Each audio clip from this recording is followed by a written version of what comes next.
आमच्या मामांच्या घरी 8 ते 9 लोकांचं कुटुंब. 1 किलो मटण असायचं. तरीसुद्धा मटणाचा रस्सा घट्टसर आणि दाटसर असा. आमच्या आजी मटणाच्या कालवणात एक सिक्रेट जिन्नस घालायच्या. नमस्कार मंडळी, श्रीदेवी किचन प्रतिभाज रेसिपीमध्ये खूप खूप स्वागत आहे. आज आपण आजीच्या पद्धतीने मटणाचं कालवण बनवतोय. एक सिक्रेट जिन्नस घालून भाकरीसोबत चुरून खाण्यासाठी मस्त लागतो. सुरुवात करूया. तर इथे मी 1 पावणा किलो एवढं 750 ग्रॅम एवढे मटण घेतले आहे. मटण 2 पाण्याने चांगले धुवून घेतले. यातील सर्व पाणी निथळून घेतलं. आता मटण कसं घ्यायचं, तर मटण घेताना असं थोडंसं फिक्कट रंगावर, गुलाबी फिक्कट रंगावर असतं तसं मटण घ्यायचं. मटणात थोडासा मांडीचा भागही घ्यायचा. यात नळी असते. नळूमधला गट्टू होण्यात मुलांना किंवा मोठ्या माणसांना प्रचंड आनंद येतो. थोडा तुकडा जाब किंवा सीना, ज्यामध्ये मांसही आणि हड्डीचाही भाग असतो. हड्डीमुळे रश्श्याला चांगली चव येते. मटण जास्त लाल घेऊ नये, ते कदाचित शिळेही असू शकतं आणि शक्यतो शेळीचे मटण टाळावे, बोकडाचे मटणच घ्यावे. तर थोडक्यात आपण पाहिले की मटण कसे घ्यायचे. त्यानंतर इथे मी मटणासाठी 1.5 ते 2 चमचा एवढी हळद घातली आणि 1 ते 1.5 चमचा एवढे मीठ, अगदी अर्धा ते पाव इंच आले किसून घातले. यासोबतच अर्धा चमचा एवढा लिंबाचा रस किंवा अगदी 3 ते 4 थेंब लिंबाच्या रसाचे घालायचे. मी वाटीमध्ये असा लिंबाचा रस पिळून घेतला आणि यातील बी काढून घेतलं. तर अगदी अर्धा ते पाव चमचा एवढाच लिंबाचा रस घातला. अगदी कमीत कमी लिंबाचा रस घालायचा. यामुळे मटणाची फोड अगदी रबरासारखी ताणली जात नाही. शक्य होईल तर हळद थोडी जास्तच घालायची. याने सूप तर दाटसर होतोच, पण मटणसुद्धा किंवा कुठलेही मांसाहार पदार्थ निर्जंतुक होतो, म्हणून हळद थोडीशी जास्तच घालायची. मीठ, हळद, लिंबाचा रस, किसलेलं आलं घालून आता हे थोडंसं पाखडल्यासारखं करूयात. म्हणजे एकसारखं हळद मीठ मटणाला लागेल किंवा हातानेच असं हे हळद मीठ, किसलेले आले, लिंबाचा रस लावून घेऊयात. लिंबाचा रस जास्त न घालता अगदी 2-3 थेंबच घालायचे लिंबाच्या रसाचे. एवढ्या मटणासाठी अर्धा ते पाव चमचा एवढा लिंबाचा रस घालू शकता. त्यानंतर आता चरबीलासुद्धा हळद मीठ लावून घेऊयात. मटणातली चरबी मी अशी बाजूला काढून घेतली आणि यालासुद्धा हळद मीठ लावून घेतले. हवं तर तुम्ही छोटे तुकडेही करून घेऊ शकता, पण तेलात टाकल्यावर हे आपोआपच वितळेल. तर चरबी घेतानासुद्धा पातळ चरबी घ्यायची किंवा मटणाची असेल थोडीफार तर तीच घ्यायची. जास्त करून चरबीचा घट्ट भाग घ्यायचा नाही. तर आता हळद मीठ लावून मटण एक 5-10 मिनटंच मुरू दिले. तोपर्यंत मी कांदा वगैरे चिरण्याचे साहित्य तयार केले. जास्तीत जास्त 20 ते 25 मिनटं, कमीत कमी 10 ते 15 मिनटं मटण हळद मिठात मुरत होतं, तोवर मी चिरण्याचे साहित्य तयार केलं. आता गॅसवर टोप ठेवून घेतलं. अगदी थोडंसं तेल गरम करून घेतलं. त्यातच चरबी टाकली. चरबी थोडीशी वितळल्यानंतर 1 पावणा किलो मटणासाठी मी 2 मध्यम आकाराचे कांदे असे बारीक चिरून घेतले. कांदा जास्त लाल न करता थोडासाच गुलाबी रंगावर परतला तेव्हा मुरलेलं मटण घालते.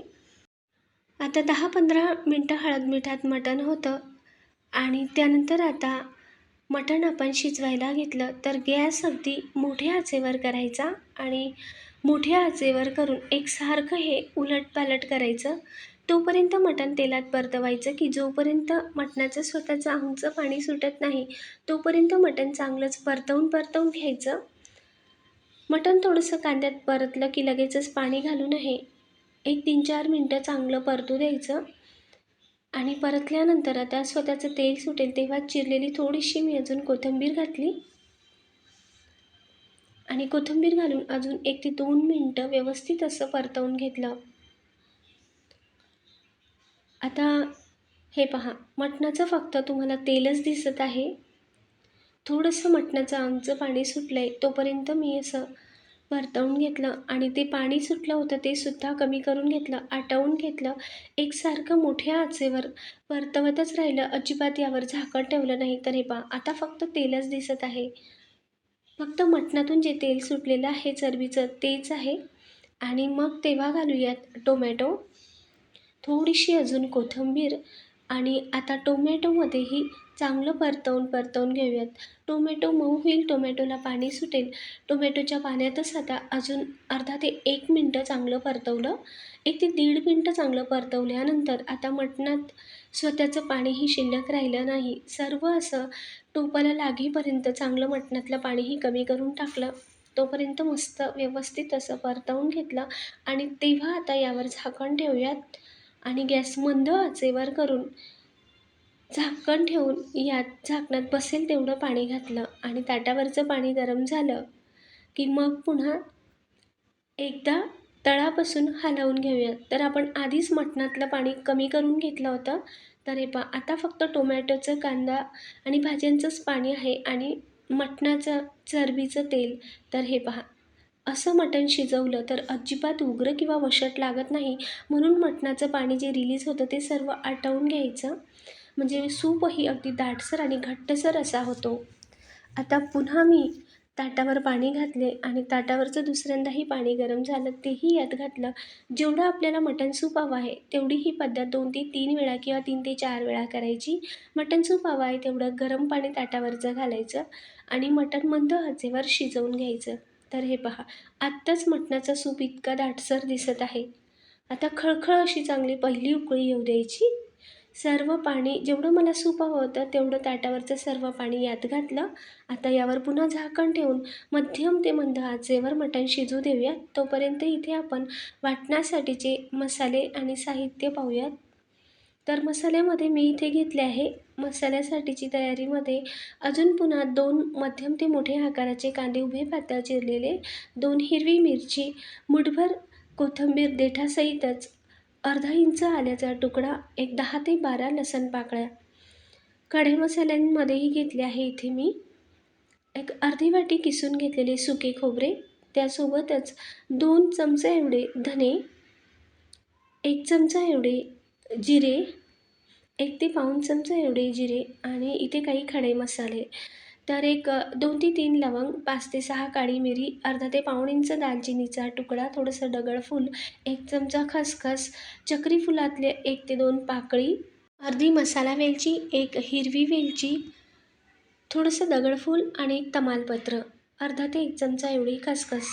त्यानंतर 1 ते 1.5 चमचा एवढी तीळ घेतली आहे आणि यासोबतच आजीची जी सिक्रेट जिन्नस आहे ज्यामुळे की रस्सा घट्टसर दाटसर होईल आणि स्वादही लागेल ते म्हणजे 1.5 ते 2 चमचा एवढी मटकीची डाळ. तर हे पहा मटकीच्या डाळमुळे रश्श्यालाही चव तर येईलच पण रस्साही घट्टसर आणि दाटसर असा होतो. आता सर्व मसाले आपण भाजून घेऊयात. गॅसवर मी इथे लोखंडी तवा ठेवला आहे. लोखंडी तव्यावर मसाले चांगले भाजले जातात तेवढे स्वाद आणि खमंगही लागतात. आता सर्वात आधी ते तवा मध्यम असा गरम होता तेव्हा धने घातले. 1.5 ते 2 चमचा एवढे धने घेतले आहेत.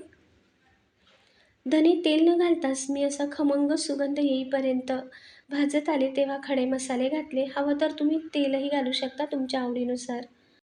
तर खडे मसाले इथे मी जास्त न भाजता अगदी थोडेसे असे धन्यांसोबत गरम करून घेणार आहे. धने मात्र चांगले खमंग होईपर्यंत सुगंध येईपर्यंत भाजायचे. खडे मसाले जर जास्तच भाजले तर यातील नैसर्गिक तेल कमी होतं. अगदी सुगंध येईपर्यंतच गरम करून घेतले. थोडेसे गरम मसाले भाजले की म्हणजे याची पावडरही चांगली होते. वाटताना मिरी किंवा लवंग दालचिनी अशी जाडसर राहत नाही. त्यानंतर आता तव्यावर मी सुके खोबरेसुद्धा भाजायला घातले. खोबऱ्याला आधीच तेल सुटे म्हणून तेल न घालता मी असेच सुके खोबरेही भाजते आहे आणि सुक्या खोबऱ्यासोबतच तिळा घातल्या. तिळा मग चांगल्या भाजून निघतात. खोबऱ्याचा असा तांबूस रंग होत आला तेव्हा तीळ आणि सुके खोबरे काढून घेतले. याच गरम तव्यावर आता मटकीची डाळ घालूयात आणि या डाळीवर मात्र आपल्याला अगदी पोहे खाण्याचे अर्धा चमचा एवढे तेल घालायचे आणि डाळ अगदी लालसर होईपर्यंत चांगली या तेलात भाजायची आहे. डाळीचा रंग बदलेपर्यंत मंद आचेवर ही डाळ भाजायची. जास्त मोठी आच करायचं नाही. वरून तर मग डाळ लालसर होईल पण आतमध्ये अगदी कच्ची अशी असते. वाटताना रस्सा जास्त पांढरट दिसतो म्हणून अगदी मंद आचेवर आतपर्यंत अशी खमंग भाजत येईल आणि वरूनसुद्धा असा लालसर रंग होत आला की तेव्हा मटकीची डाळ काढून घ्यायची. आता पुन्हा याच गरम तव्यावर मी चिरलेला कांदा घातला आणि कांद्यावरच घालूया थोडंसं तेल. एकसारखा कांदा आता मध्यम आचेवर भाजून घेऊयात. कांद्याचा असा रंग बदलत आला, थोडासा मऊ होत आला की तेव्हा यात घालूया 2 हिरवी मिरची. मिरचीवरच थोडंसं तेल घालूयात आणि मिरचीसुद्धा तेलात डाग पडेपर्यंत चांगली भाजून घेऊयात. आता मिरची आणि कांदा अजून 1 ते 2 मिनटं चांगले भाजून घेतले. त्यानंतर आता यात घालूया लसूण पाकळ्या आणि आलेसुद्धा मी अशी 2 ते 3 तुकड्यांमध्ये करून घेतले होते.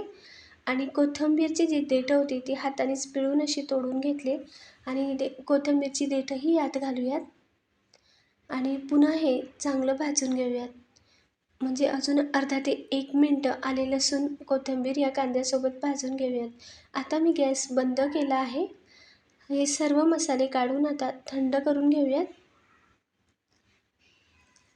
आणि थंड झाल्यानंतर आता वाटायला घेऊयात. तर इथे मी कोरडे मसाले असे एका प्लेटमध्ये वेगळे काढून घेतले होते आणि कांदा आले लसूण जे ओले मसाले आहेत ते असे वेगळ्या प्लेटमध्ये.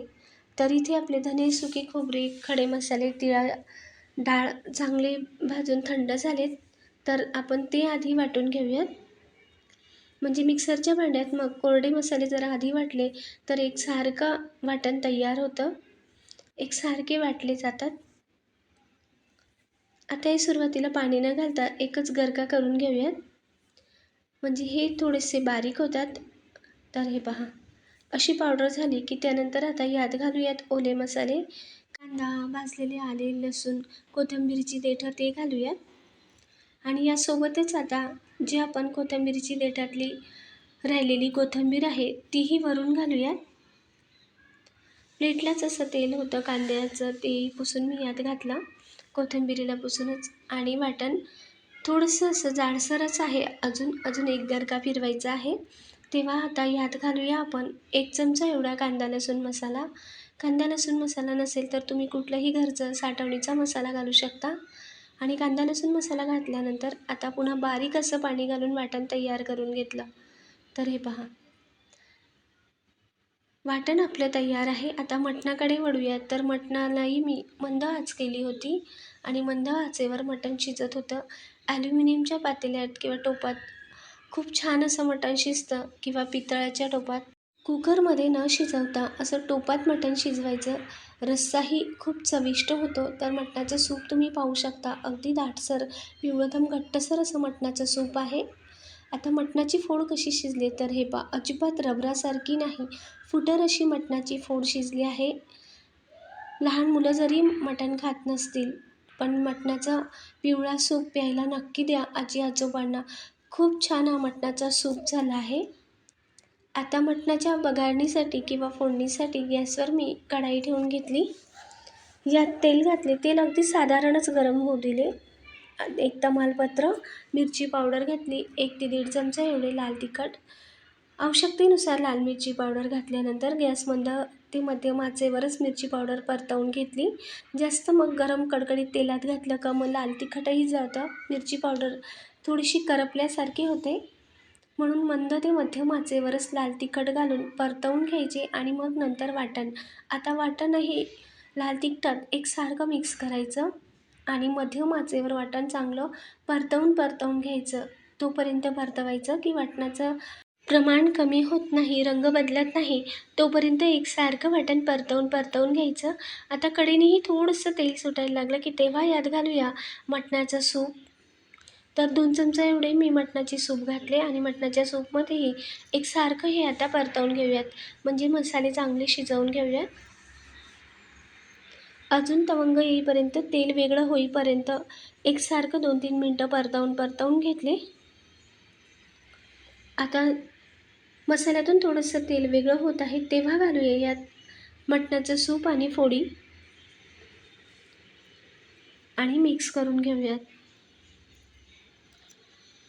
आता सर्व एकजीव केल्यानंतर यात घालूया आता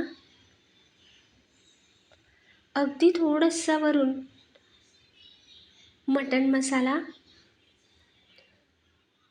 नाही घातला तरी काही हरकत नाही, आपण खडे मसाले घेतलेच आहेत. पण अगदी थोडंसं सुगंध आणि अजून चव वाढेल यासाठी मी वरूनच थोडंसं मटण मसाला घातला, अर्धा ते पाव चमचा एवढा. आणि आता वाटणातलं पाणी सगळं हे मिक्स करून घेऊयात. आणि अजून मी 2 मिनटं एकसारखं हे मस्त गदगद असं शिजू दिलं. असा मटण मसालाही तुम्ही वेगळा काढू शकता.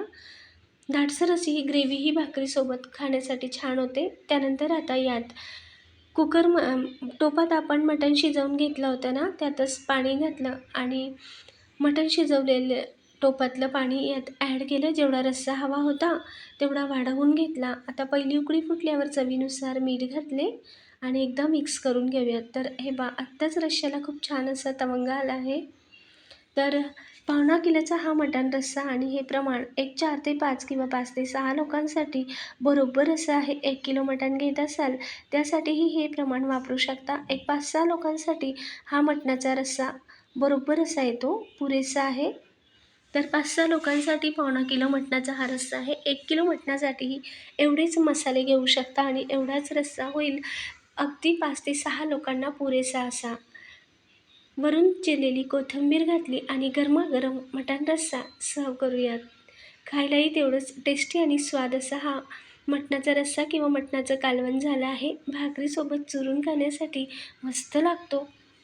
ज्वारीची असो वा बाजरीची, फुलका पोळी, चपातीसोबतसुद्धा खाऊ शकतो. एवढा घट्टसर आणि दाटसर हा रस्सा झाला आहे. एवढंच चविष्ट हे मटणाचं कालवण लागत आहे. भाकरीसोबत तर चुरून खाण्यासाठी भारीच लागतो आणि भातासोबतसुद्धा कमालच. मटणाची फोडसुद्धा अगदी आतपर्यंत शिजली आहे आणि आतपर्यंत मटणाचा रस्सा यात मुरला आहे. तेवढीच मटणाची फोडसुद्धा तोंडात टाकताच अगदी जिभेला स्वाद येईल असा. लाईक, शेअर, सबस्क्राईब नक्की करा हां. कमेंटद्वारेही सांगा. धन्यवाद.